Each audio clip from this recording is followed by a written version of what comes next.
बद्रीनाथ और मंगलौर विधानसभा उपचुनाव का बिगुल बज गया है। दोनों सीटों पर नामांकन हो गए हैं और प्रत्याशियों ने पसीना बहाना शुरू कर दिया है। उत्तराखंड के राजनीतिक मिजाज के मुताबिक एक बार फिर मुख्य मुकाबला भाजपा और कांग्रेस के बीच ही नजर आ रहा है। ऐसे में क्षेत्रीय मुद्दों की उपेक्षा की आशंका बनी रहती है। हालांकि भाजपा के राष्ट्रीय मुद्दों की काट में कांग्रेस से क्षेत्रीय मुद्दों को भुनाने की कोशिश में अब दिखने लगी है। पहले बात करते हैं भाजपा की। विश्व की सबसे बड़ी पार्टी होने का दम हारने के बावजूद भाजपा को कोई भी योग्य उम्मीदवार नहीं मिला। लिहाजा पार्टी ने बद्रीनाथ और मंगलौर सीट दोनों जगह ही दल बदलुओं को मैदान में उतार दिया। बद्रीनाथ सीट पर राजू भंडारी इस बार भाजपा की ओर से बैटिंग कर रहे हैं, जिन्होंने लोकसभा चुनाव के दौरान भाजपा को जमकर कोसा और फिर 24 घंटे के अंदर ही उसमें शामिल हो गए। भाजपा के थिंक टैंक को लग रहा है कि मोदी मैजिक के बूते राजू भंडारी को जीत मिल जाएगी।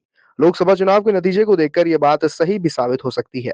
उत्तराखंड में जिस तरह से लोगों ने लोकसभा चुनाव में भाजपा को वोट किए हैं, उससे कहा जा सकता है कि यहाँ अब भी मोदी मैजिक कायम है। हालांकि कांग्रेस की ओर से भले ही रोजगार, महंगाई, जोशीमठ, अग्निवीर, बेरोजगारी और भ्रष्टाचार, अंकिता भंडारी को न्याय जैसे मुद्दे पुरजोर तरीके से उठाए गए थे, लेकिन इसके बावजूद लोगों ने भाजपा पर ही अपना भरोसा जताया। दूसरी ओर मंगलौर सीट पर भाजपा को पूरे प्रदेश में ही कोई योग्य प्रत्याशी नहीं मिला। लिहाजा हरियाणा से करतार सिंह भड़ाना को आयातित किया गया है। हालांकि यह सीट भाजपा के लिए आसान नहीं रही है, लेकिन कौन सी रणनीति के तहत भड़ाना को पार्टी ने मैदान में उतारा है, इसका खुलासा तो उनकी जीत के बाद ही होगा।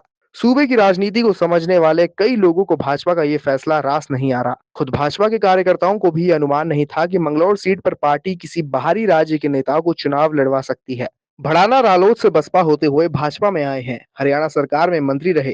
भड़ाना एक बड़े कारोबारी भी हैं। इस बात से भी इंकार नहीं किया जा सकता कि अगर भड़ाना ने मंगलौर सीट जीत ली तो उत्तराखंड में मंत्री भी बनाए जा सकते हैं।